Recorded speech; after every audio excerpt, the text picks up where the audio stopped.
Hi guys, so the Orie just launched today and it is the very first launch of 2025, right? So if you haven't heard about it or you saw some videos and you're deciding whether it's worth squeezing with the crowd to take a look at show flat, okay, stick around and maybe you'll find out more and decide for yourself whether this is the launch of 2025 for you.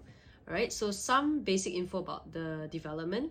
Okay, there are a total of 2 blocks. They are 40 stories high, 777 units in total, right? So there hasn't been a new launch in the Toa Payoh area in the last 8 over years, with the last launch being Gem Residences, which is just across the road from the Orie's plot. Okay, so will we see great demand like the November launches? Maybe not as crazy, but still I think the demand for Toa Payoh area is pretty high, right?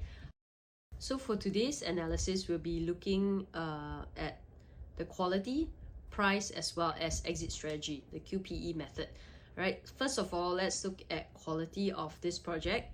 Okay, location itself in Toa Payoh, I think we should all be familiar with how convenient Toa Payoh is. City fringe, 4 minutes walk away from Braddell MRT station, and very accessible to all the major expressways, as well as amenities all around, right?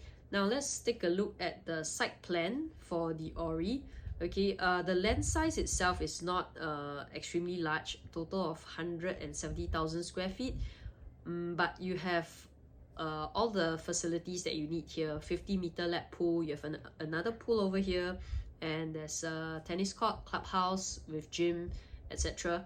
Okay, so all the basic facilities that a condo needs to have, the Orie has it.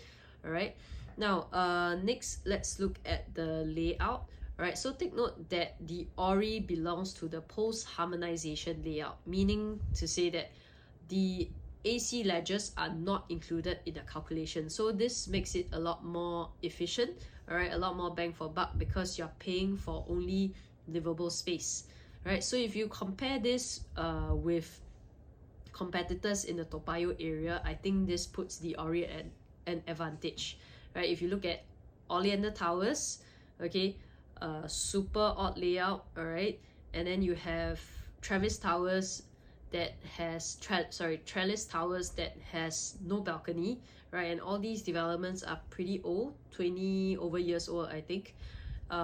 You also have Travista, right? Travista has super big balconies, planter, bay windows in the room, so a lot of wasted space there.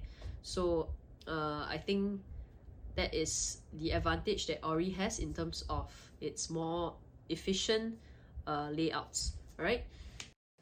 Right, so let's talk about the price next. Okay, first of all, this plot of land was sold at 1,360 PSF per plot ratio, right? So the estimated break-even price, you add in the construction cost, the taxes, and all that, okay, comes up to about 2,300 PSF for the pre-harmonization. Okay, so you need to add about 8% to get 2,490 PSF for post-harmonized break-even price. All right, and you add in 10 to 15% profit margin for the developer. That brings you to about 2,700 to 2,800-ish estimated selling price. Okay, so by now you should also know that the guide prices are out, and they actually surprisingly are slightly lower than what many expected.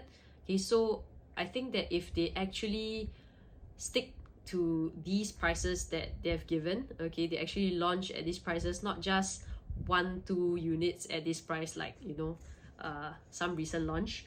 Okay, I think that you can really consider, given that if you have a good ballot number and you're able to go in there and select your choice units.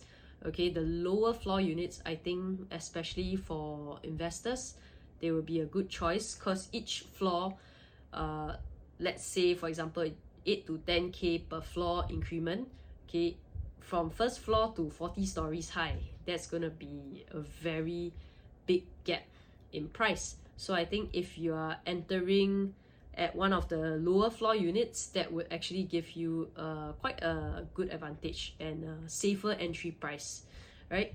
So yeah, if the prices don't deviate too far from the guide prices, I think that it's something that you can consider. All right. Of course, a lot depends a lot on luck, whether you get a good ballot number. Okay, as you can see from the last two launches, even people with money also cannot get a unit that they want. Okay, so lastly, we'll look at exit strategy. Okay, I think in this area, you shouldn't have much of an issue with $1 million HDBs all around. All right, so definitely a lot of HDB upgraders that who want to live in the Toa Payoh area, they will definitely consider your location, especially as I mentioned earlier, the layouts give it quite a good advantage compared to the other condos in the area. Okay, and bonus, you have your popular schools within 1 km. You have Pei Chun Primary, you have CHIJ Primary, okay, and you're also near to a couple of other top schools in this area. So if you've watched up to this point and you want to visit the show flat, right, or if you have any other questions regarding new launches that are coming up as well, feel free to contact me at 9793 7906. Okay, see you soon.